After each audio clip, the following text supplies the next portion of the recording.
いびきをかく雪だるま。雪に覆われたフロストビル村では、誰もが雪だるまを作るのが大好きでした。しかし、特別な雪だるまが一体言いました。彼はなんといびきをかくのです。名前はスヌージーで、そのいびきはまるで雷のように大きな音でした。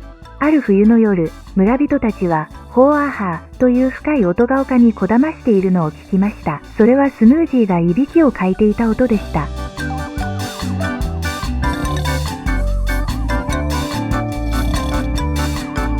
その音はあまりにも大きくて、村中の人が眠れなくなり、星さえもそのリズムに合わせて輝いているように見えました。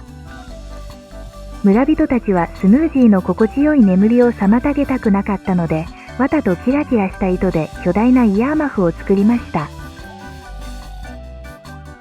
それを彼の冷たい頭にそっとかぶせると、フロストビル村は再び最も静かで快適な夜を取り戻しました。教訓、少しの優しさと想像力があれば、最もおかしな問題も解決できるのです。